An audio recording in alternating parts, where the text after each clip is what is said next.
Fokus. Qulidullah. Jika Anda punya persoalan dalam kehidupan, jangan mengeluh. Ingat rumus ini. Karena mengeluh tidak akan menuntaskan persoalan Anda. Langsunglah Anda terima dengan sabar dulu. Setelah itu mohon kepada Allah. Tafsirnya banyak ini, tafsirnya. Ya. Tafsirnya nanti Al-Baqarah ayat 286. La yukallifullahu nafsan illa wus'aha. Terima dulu, jangan mengeluh. Karena Allah tidak mungkin menitipkan ujian kecuali pada yang mampu. Jadi kalau Anda sekarang sedang punya masalah, Bu, sedang punya masalah, ikhwan, antum, sedang punya masalah itu nggak akan dititipkan oleh Allah pada Anda, kecuali Anda mampu. Kalau nggak mampu, nggak akan diuji. Itu sifat Allah tuh. Makanya ketika Anda mendapat ujian, berbahagialah, karena Anda dianggap mampu. Saya sering katakan, Allah aja percaya dengan Anda, masa Anda nggak percaya dengan diri sendiri? Nggak ada yang nggak diuji, Nabi diuji. Penyakit Nabi Ayub sakit. Lempar Nabi dilempar. Nabi Ibrahim dibakar, semua Nabi dicela. Allah dicela oleh orang kafir, malaikat dicela, Nabi dicela, Rasul dicela, sahabat dicela, tabi'in dicela, ulama dicela. Anda Tuhan bukan, malaikat bukan, Rasul bukan, Nabi bukan, sahabat bukan, tabi'in bukan, imam bukan, jadi makmum kadang-kadang. Terus Anda nggak pengen dicela, Anda siapa? Anda siapa? Dan semuanya diuji kecuali Tuhan. Malaikat diuji dengan tugasnya, ada yang berzikir, ada yang macam-macam dan sebagainya.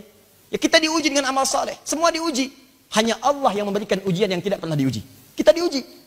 Maka ketika Anda diuji, Allah percaya dengan Anda, kenapa Anda tidak yakin? Yang kedua, ingat betul ini, ingat betul. Ada kaidah mengatakan sifat Allah itu gemar memberikan kemudahan bukan kesulitan. Al-Baqarah 185, yuridullahu bikumul yusra wala yuridu bikumul usra.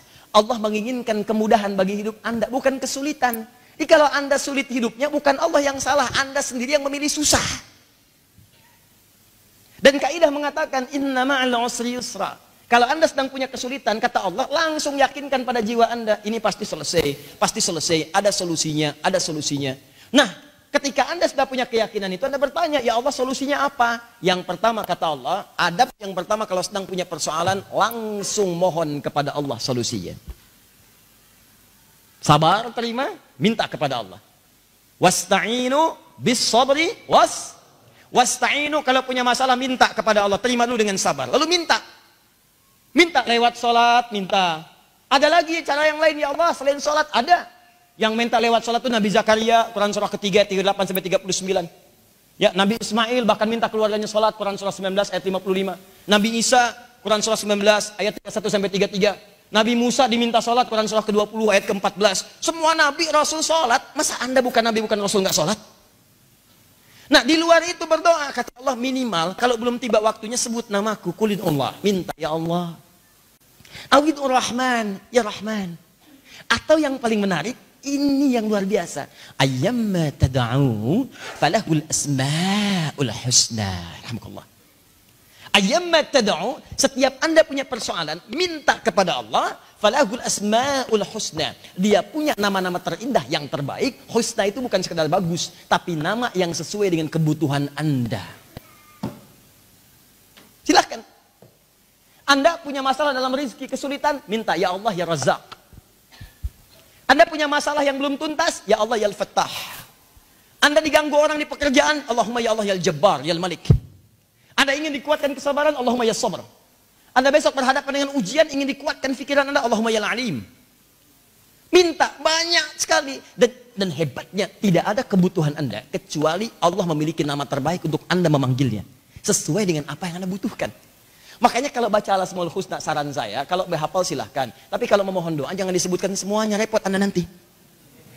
Ya Allah, ya Rahman, ya Rahim, ya Malik, ya Kudus, terus. Nggak punya masalah, ya sabar. Minta sabar itu artinya minta masalah. Sabar itu, sabar, temannya itu masalah.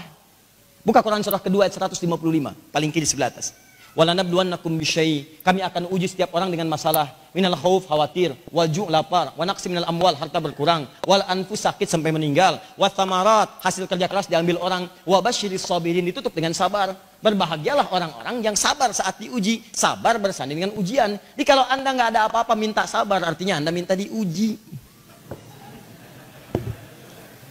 Nah, di antara nama lagi ada yang lain, apa itu? Nama Allah yang memberikan keberkahan. Apa itu berkah? Ziyadatul khair, bertambah nilai kebaikannya.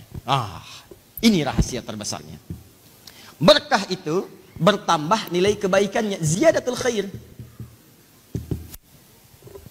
Dikala mata dapat berkah di mata ini, maka dia hanya akan melihat yang baik-baik saja. Qul lil mu'minina yaghuddu min absarihim, katakan pada pria-pria beriman, palingkan matamu dari hal yang tidak baik. Ada orang yang mendapat berkah matanya dari Allah, diberkahi matanya, maka dia hanya melihat yang baik-baik saja. Yang baik lihat, tidak baik dia palingkan. Tayangan baik lihat, yang tidak baik dia palingkan. Makanya kalau mata Anda pernah digunakan pada yang tidak baik, maka tidak ada keberkahan pada penglihatan itu. Lebih berkah orang yang nggak bisa lihat tiba-tiba hafal Quran. Kok bisa ada anak ya usianya masih dini, belum balik, hafal Quran, mata nggak bisa lihat, orang menyebutnya buta. Yang buta hafal Quran, mata hatinya berkah. Anda bisa ngelihat dipakai apa? Dan yang paling menarik, Anda lihat-lihat tuh nggak pernah masuk tuh, susah, dan apa yang salah itu? Kalau orang lisannya berkah, maka lisan itu hanya akan digunakan pada yang baik-baik, khair. Man kana yu'minu billahi wal yawmil akhir falyakul khaira aw liyasbut khair. Siapa yang merasa beriman pada Allah dan hari akhir, hadis sahih, maka katakan yang baik-baik. Katakan yang baik-baik, tak mampu diam. Katakan bagus, katakan cinta, katakan sayang. Enggak ada katakan putus, katakan cerai, katakan ini, katakan itu. Yang baik-baik. Tangan ini berkah, maka hanya digunakan yang baik-baik. Tulis status yang baik, share hadis, share ayat, share kajian, macam-macam. Enggak ada nulis yang aneh-aneh. Kaki diberkahi melangkah pada yang baik. Kalau jalan itu tawadhu, bahkan turun langsung tuh suratnya sama Al-Furqan. Buka Quran surah ke-25 ya, ayat 63 itu. Wa ibadur rahmanil ladzina yamshuna 'alal ardi hauna wa idza khatabahumul jahiluna qalu salama. Hamba Allah yang penyayang itu kalau jalan tawadhu, melangkah ke tempat yang baik, caranya baik. Kalau diprovokasi oleh orang, khatabahumul jahilun. Dia dulunya kumpul-kumpul, sekarang kumpulnya di majelis ilmu. Diprovokasi oleh orang soleh, padahal namanya Asep misalnya, ya? Masya Allah, qalu salama. Dia menjawab dengan jawaban yang lebih bagus lagi. Soleh, Masya Allah, nama saya Asep, masih seperti dulu. Dan semoga Allah mengumpulkan kita menjadi soleh insya Allah. Amin. Orang-orang begitu, dia biasa aja, alhamdulillah. Pamit dulu ya. Kemana kamu? Saya sudah dulu sama-sama kan kita ngejar dunia. Saatnya sekarang saya mau ngejar akhirat. Pim. Assalamualaikum. Dan Anda doakan dia. Itu yang paling indah. Nah, itu yang disebut dengan keberkahan, ziyadatul khair. Di pakaian ada keberkahan, maka Anda akan gunakan pada yang baik-baik. Nggak pernah dipakai maksiat. Apalagi pakaian dibuka untuk mengumbar aurat. Tadi di Kelapa Gading saya sampaikan, manusia sekarang tuh agak aneh. Fungsi pakaian itu menutup aurat. Sekarang orang aneh, pakai pakaian kok dibuka auratnya. Paham nggak maksudnya? Ini kan pakaian ini dipakai untuk menutup aurat. Ini aneh, orang dipakai lalu dibuka auratnya. Kalau mau dibuka aurat ngapain pakai baju? Ini baju itu dipakai buat tutupin aurat. Setelah Anda pakai malah dibuka lagi. Ada yang disobek lagi. Aneh, saya nggak habis pikir tuh. Susah saya memahaminya. Itu konstruksi cara berpikirnya gimana tuh? Ya kalau mau berlomba buka pakaian, ya Anda nggak akan menang. Binatang lebih jagoan. Silahkan cek. Silahkan main-main keragunan deh. Cek. Absen satu-satu. Monyet keluar pakai pakaian? Enggak. Sapi keluar dari sapi yang begini begitu keluar nggak pakai pakaian. Gajah tampil biasa tanpa busana. Dan hebatnya ketika Anda pakaikan pakaian pada mereka, mereka risih. Risih. Ih gajah malu kelihatan aurat, saya pakein ya. Wah. Masuk kandang singa, pakein tuh singa sarung.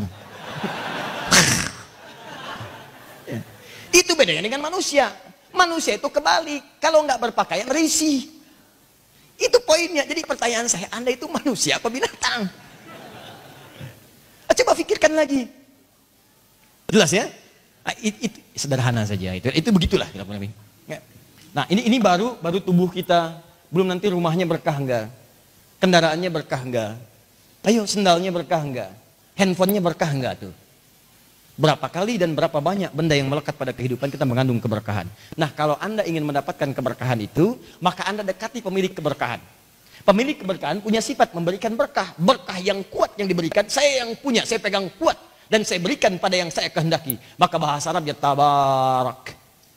Allah menyebut dirinya tabarak. Tabarakalladzi biyadihil mulk di surat Al-Mulk. Wa huwa ala kulli syai'in qadir. Ya, lihat. Saya yang punya kekuasaan. Kekuasaan disebut oleh Allah. Kalau kekuasaan itu saya berkahi, maka dengan itu akan memberikan manfaat dalam kehidupan. Dia yang punya. Makanya kalau Anda menginginkan kekuasaan, kepemimpinan yang baik, yang dekat dengan keberkahan, banyak manfaatnya, bicaranya manfaat, kebijakannya manfaat, hal-hal lainnya manfaat, keputusannya manfaat, maka sebelum Anda kemudian beranjak bercita-cita mendapatkannya, dekati Allah sang pemberi manfaat. Maka semua, baik hidup atau wafat, Allah akan berikan manfaat di dalamnya.